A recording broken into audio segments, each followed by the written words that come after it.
Ladies and gentlemen, people treat you how you teach them to. That's the raw truth, and it's one most people don't want to hear because it puts the responsibility squarely on your shoulders. But if you're serious about putting an end to being disrespected, this is where it starts. Not with them, not with what they said or didn't say, not with how your boss talks to you or how your partner rolls their eyes when you speak. It starts with you. Every time you stay silent when someone crosses a line, you're teaching them that line doesn't matter.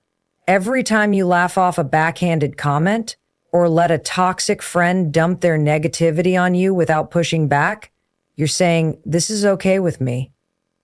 And the truth is, people are not mind readers. They're observers. They pick up on what you allow. They notice when you don't stand up for yourself. And slowly, without meaning to, they start to believe that maybe you're okay being treated that way. You're not. But here's the deal. Your actions speak way louder than your words. You can tell someone you don't like the way they talk to you, but if you keep coming back, if you keep entertaining the conversation, if you keep playing along, you're showing them that your boundaries are just suggestions, not rules. Think about any relationship where disrespect has become a pattern. It didn't start that way. Disrespect rarely shows up on day one. It creeps in. Someone makes a joke at your expense, you let it go. They interrupt you repeatedly, you stay quiet. They show up late, ignore your feelings, dismiss your concerns, and you make excuses for them. You do it because you're trying to keep the peace, or because you don't want to rock the boat, or maybe because you're hoping they'll just stop. But they don't. Why would they? You've taught them that you'll take it. Now, here's where the shift begins. You have to start retraining people on how to treat you, and that starts with retraining yourself. You have to raise your standards, not just in what you expect from others, but in what you expect from yourself. You've got to get clear on what's okay and what's not. And then, this is the hard part, you have to act on it every single time. You don't have to yell. You don't have to argue. You don't have to give a TED talk on boundaries. All you have to do is stop engaging with behavior that disrespects you. When someone talks down to you, you stop the conversation. When someone tries to manipulate you, you call it out or walk away. When someone keeps showing up with drama or disrespect, you stop giving them your energy, period. This is where your power lives, in your choices, in what you tolerate, in what you reinforce. The people around you will learn very quickly that you're not available for disrespect, but only if you're consistent. The first time you hold a boundary, people might be surprised. They might push back. They might get defensive. That's okay. That's part of the process. You are no longer playing the same role in their life. And that shift makes people uncomfortable. But it's not your job to manage their discomfort. It's your job to protect your peace. You have to be willing to lose people who don't respect you in order to find the ones who do. And I know that's scary. I know the idea of walking away, of confronting someone, of not being liked. It can feel overwhelming. But let me ask you this. How much longer are you willing to shrink yourself to avoid conflict? How much more of your time and energy are you going to hand over to people who don't value you? You are not here to be liked by everyone. You are here to respect yourself so fiercely that the only people who stick around are the ones who rise to meet your level, the ones who see your strength, your value, your integrity, and treat you accordingly. Respect isn't something you demand. It's something you command by the way you show up, by the way you speak, by the way you carry yourself, and most of all, by what you allow. People will always test the line. That's human nature. But when you consistently show them that you know your worth and you won't settle for less, they stop testing. They step up or they step out. Either way, you win. Boundaries are not walls. They're not about shutting people out or cutting everyone off. They're about protecting your energy, your peace, your time, and your values. They are the rules you set for how people are allowed to treat you, speak to you, and interact with you, and you are the only one responsible for enforcing them. Think of boundaries like doors with locks. Not everyone gets to walk in. Not everyone gets access to your inner world, your thoughts, your time, or your emotions. And just like with a locked door, you decide who gets a key. But too many of us leave that door wide open, hoping people will be respectful, hoping they'll just know what's okay and what's not. That's not how this works. No one knows where your boundaries are unless you clearly set them, and even then, they'll test them. Not because they're bad people, but because human beings are wired to push limits. That's why your job is not just to draw the line, but to hold the line every time. The problem is many people confuse boundaries with rejection. They think saying no is rude, that distancing themselves from negative influences is selfish, that speaking up for their needs makes them difficult. But setting a boundary is none of those things. It's an act of self-respect. It's saying, this is who I am. This is what matters to me. And this is how I expect to be treated. It's not about controlling others. It's about controlling your space. And here's something people don't tell you. People who benefit from your lack of boundaries are the ones who will resist them the most. They'll call you too sensitive, or say you've changed. Of course you have. You've decided you're no longer available for disrespect, manipulation, or one-sided relationships. That's growth. And growth is uncomfortable, not just for you, but for the people who have gotten used to the old version of you. Let them be uncomfortable. That's not your job to fix. Now let's talk about what healthy boundaries actually look like. A boundary can be as simple as deciding not to answer work emails after 7 p.m. It can be choosing not to engage in conversations that drain you or make you feel small. It can be saying no to events you don't want to attend or cutting off contact with people who are emotionally abusive. These aren't dramatic moves. These are necessary ones, because every time you reinforce a boundary, you're telling the world, I value myself. And listen, this doesn't mean you have to be cold, distant, or confrontational. In fact, the most effective boundaries are clear and kind. You can say, I'm not comfortable with that, or I don't have the capacity for this conversation right now. You don't need a long explanation. You don't owe anyone a justification. A boundary is a complete sentence. You don't need to argue. You don't need to convince. You just need to be firm. What makes boundaries hard is not setting them. It's dealing with the reaction when you do. People might guilt trip you. They might say you're overreacting. But here's the truth. Their reaction is not your responsibility. Your responsibility is to take care of yourself, to protect your peace, and to make sure that the relationships in your life are built on mutual respect, not obligation, guilt, or fear. The people who truly respect you, they will honor your boundaries. They may not get it right immediately, but they'll listen, they'll adjust, they'll care enough to meet you where you are. And the ones who don't, let them go. You're not here to make everyone comfortable. You're here to live a life that's aligned with who you really are. When you start setting boundaries, something powerful happens. You stop chasing validation. You stop waiting for people to treat you right. You stop explaining yourself over and over again. Instead, you walk into every room with clarity, with self-respect, with quiet confidence. You know what you stand for, and that changes everything. Because when people realize you won't tolerate being disrespected, they either step up or they step out. And either way, you're no longer losing sleep over things that are outside of your control. You're no longer exhausted from managing everyone else's feelings.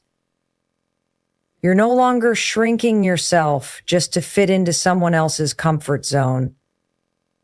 You're standing tall, you're leading yourself, and most importantly, you're finally giving yourself the respect you deserve. When that happens, the world around you starts to reflect it back. Not because you demanded it, but because you embodied it. And that's the power of boundaries. Confidence is not something you're born with. It's something you build. And the truth is, most people are waiting around for confidence to show up before they take action. But it doesn't work that way. Confidence isn't the cause of action. It's the result of it. You don't feel confident first and then speak up in the meeting. You speak up in the meeting, your voice shakes a little, and afterward you realize, wait, I survived that. That's how confidence grows. Too often we confuse confidence with being loud or extroverted or having all the answers. That's not confidence. That's performance. Real confidence is quieter. It's a knowing. It's showing up even when you feel scared, even when you doubt yourself, even when your hands are shaking and your heart is racing, because you've made a decision that your voice matters, that your needs matter, that you matter. Confidence begins with self-respect, and self-respect is built on the decisions you make every single day, especially the ones no one sees. It's waking up and doing what you said you'd do. It's taking care of your health. It's keeping your promises to yourself. Every time you follow through on a commitment, you reinforce the belief that you can trust yourself. And that trust, that's the root of real confidence. You can't feel good about yourself if you constantly abandon yourself. If you let people walk all over you, if you silence your opinions, if you shrink to make others comfortable. Confidence can't grow in an environment where you keep betraying your own values just to be accepted. That's not confidence, that's survival. And eventually it drains you.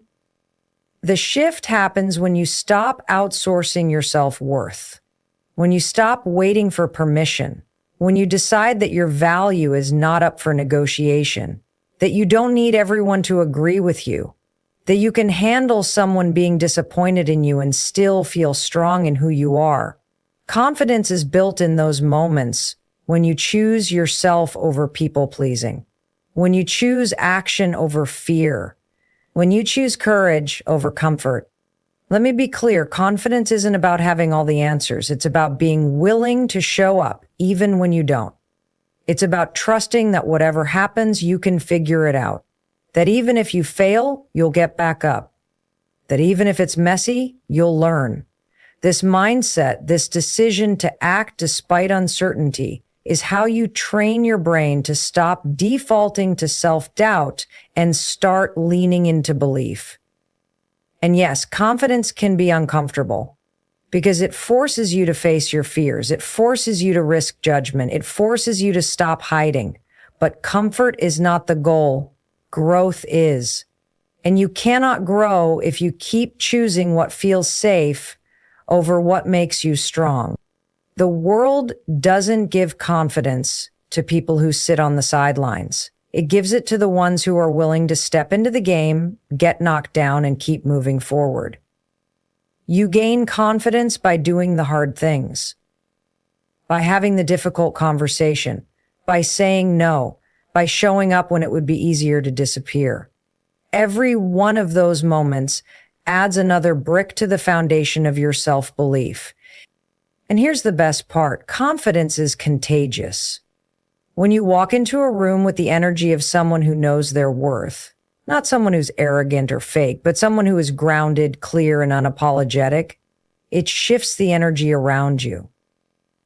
People feel it, they respect it, and they respond to it, not because you're trying to impress them, but because you've stopped needing to.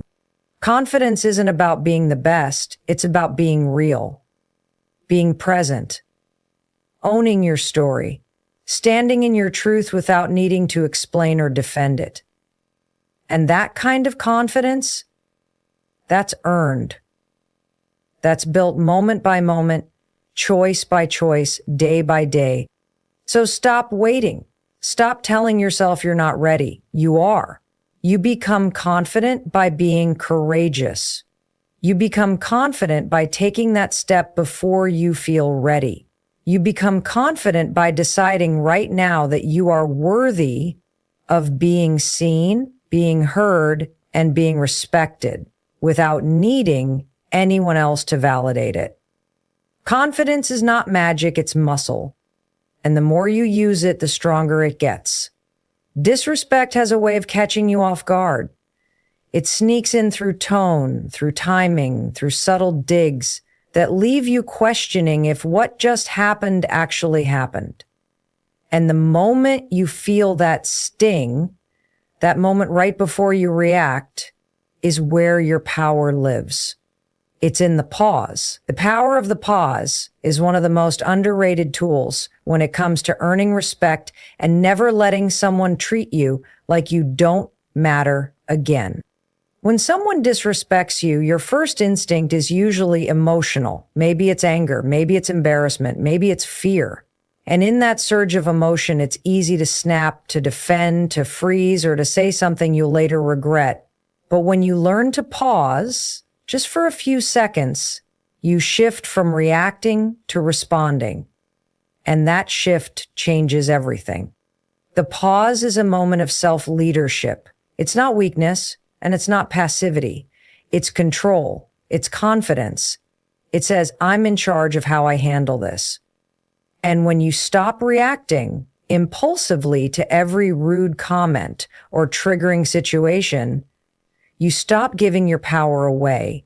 You stop letting other people dictate the energy you bring to a room. Let's get practical. Say someone interrupts you in a meeting. Again, you feel your heart rate spike, your face flushes, you want to snap. Instead, pause, breathe, give yourself just a beat, and then say calmly, I wasn't finished speaking. That moment of pause gave you time to gather yourself, to speak with clarity, and to model the kind of presence that commands respect. Now, this takes practice, because we live in a world that pushes us to respond instantly. Social media, emails, text messages, everything moves fast. But just because someone demands your attention doesn't mean they deserve your immediate reaction. The more you train yourself to pause, the more thoughtful your responses become. You stop living on emotional autopilot and start showing up with intention. And the beauty of the pause is that it works in every situation. Conflict with a friend? Pause before you lash out. Criticism from your boss? Pause before you internalize it. Passive-aggressive comment from a family member? Pause before you take the bait. That space gives you room to decide, what do I stand for? How do I want to handle this? What version of myself do I want to show up as right now? This isn't about being fake, it's about being effective. It's about choosing the response that reflects your strength instead of your wounds. Because let's be honest, most people who disrespect you are dealing with their own insecurities, their own power struggles, their own mess. When you pause, you give yourself the gift of not making their behavior about you. And that pause also teaches others something critical, that you are not easily shaken, that you're not going to be pulled into drama or made to feel small or react emotionally just because someone else is out of control. People respect what they can't predict, and when you pause, they notice.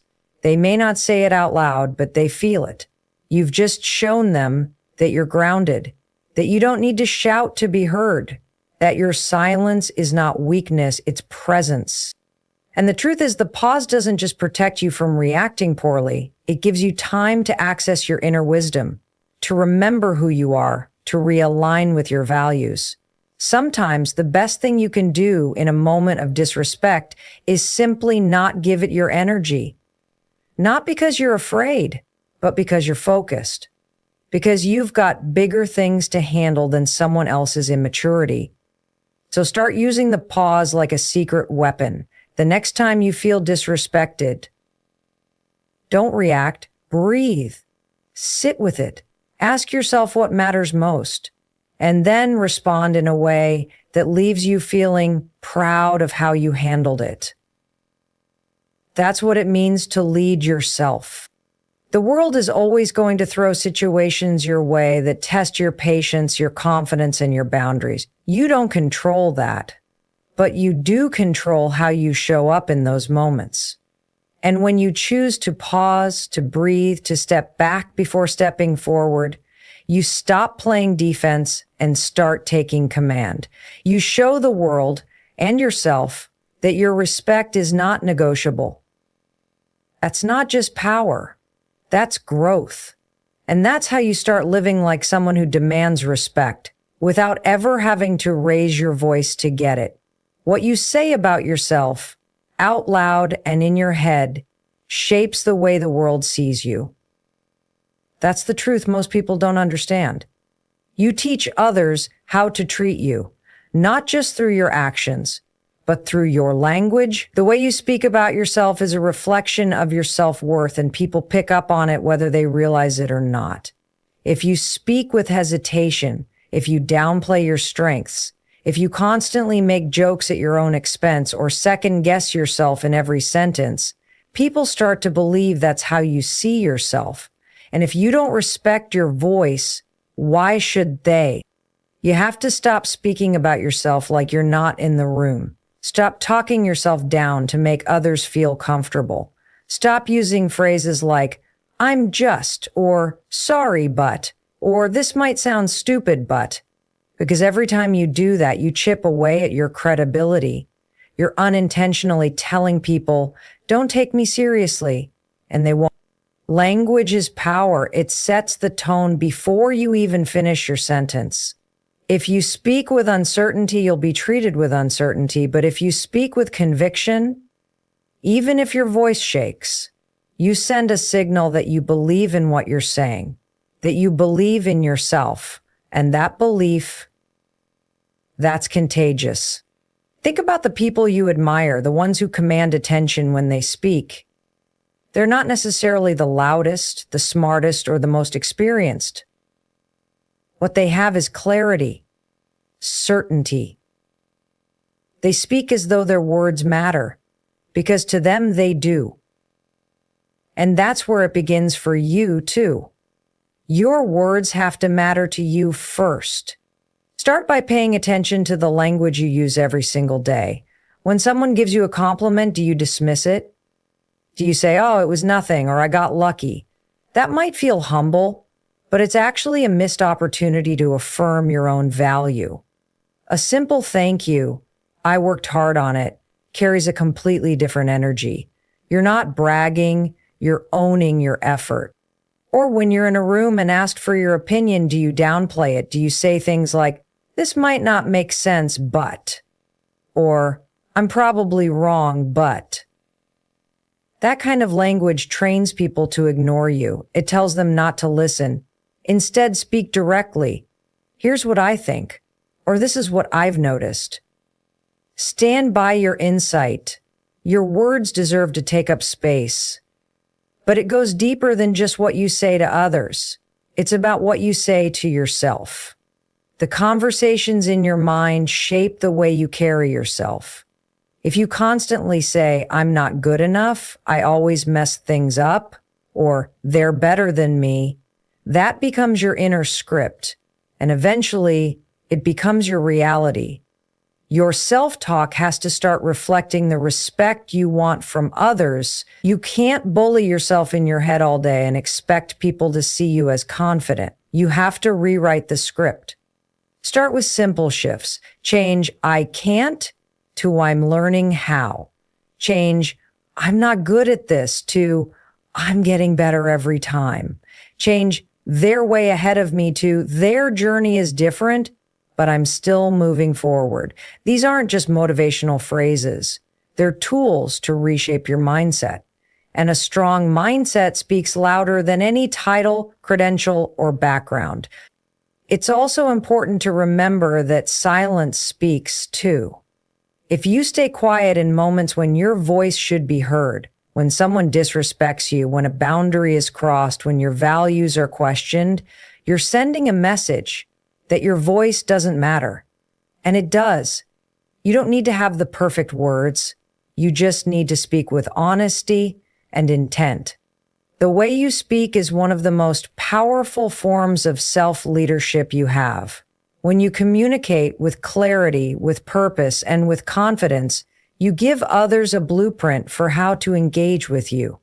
You show them without needing to shout that you're not to be underestimated, that you're not to be talked over, that your presence matters.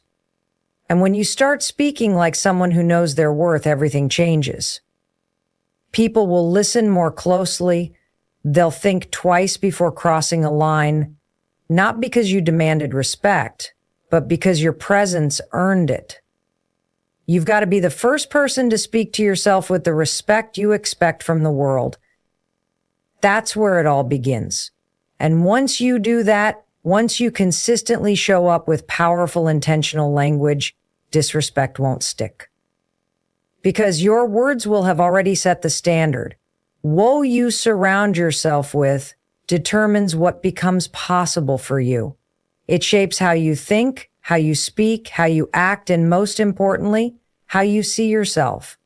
You could be the most talented, driven, kind-hearted person on the planet, but if you're spending your time around people who don't respect you, don't support you, or don't see your value, it will eventually wear you down.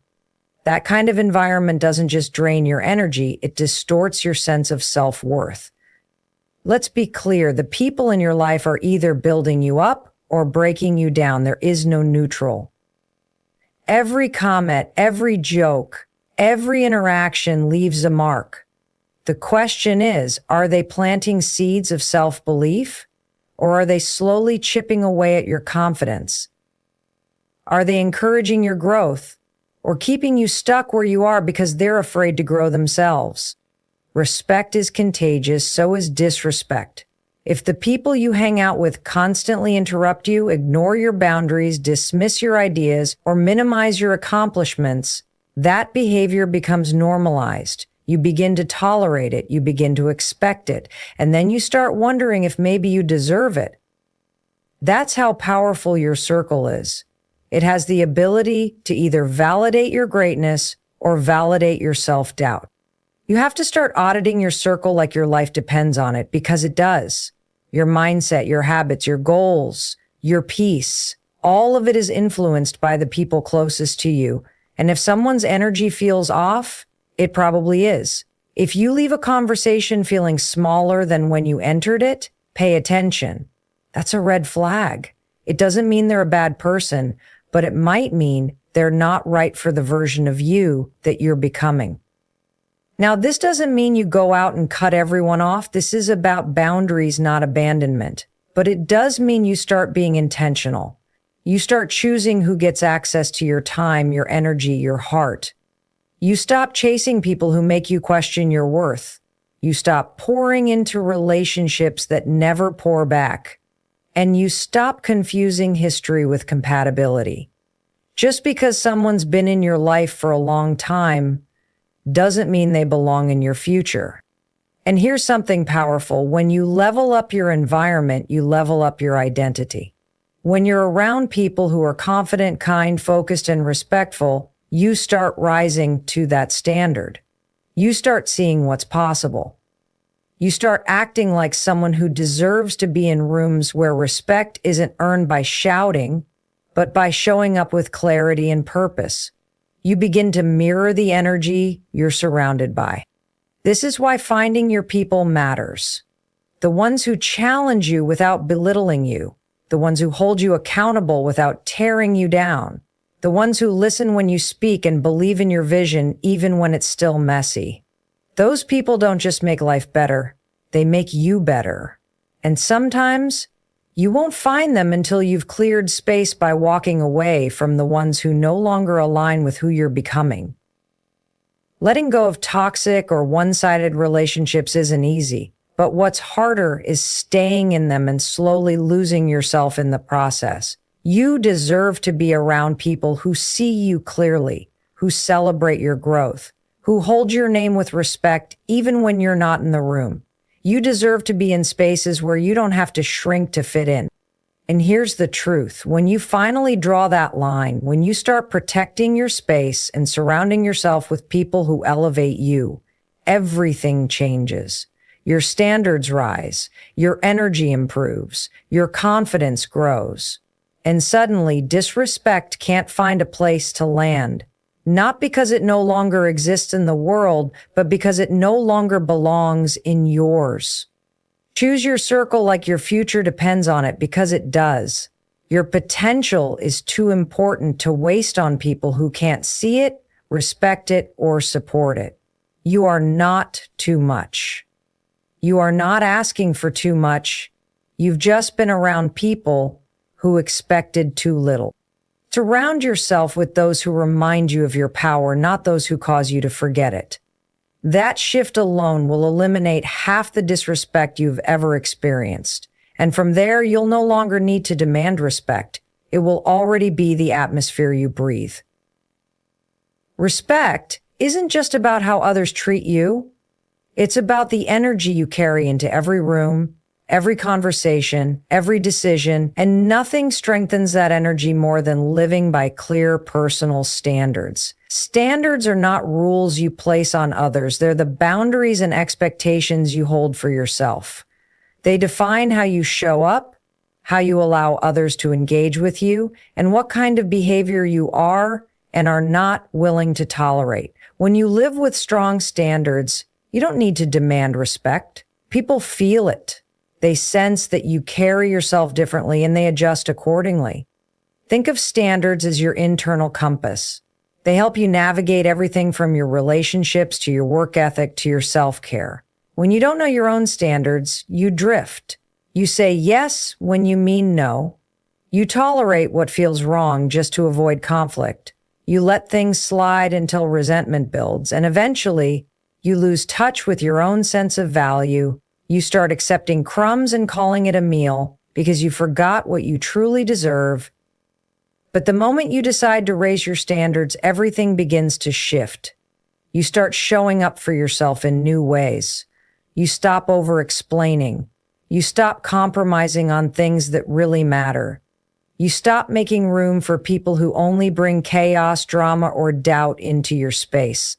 And instead, you start creating a life where your peace is protected, your time is respected, and your worth is non-negotiable. This doesn't happen overnight. Raising your standards is uncomfortable at first. Why? Because it disrupts patterns. Maybe you were raised in a home where speaking up was seen as disrespectful.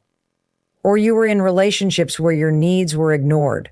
Or you worked in environments where burnout was praised and boundaries were punished.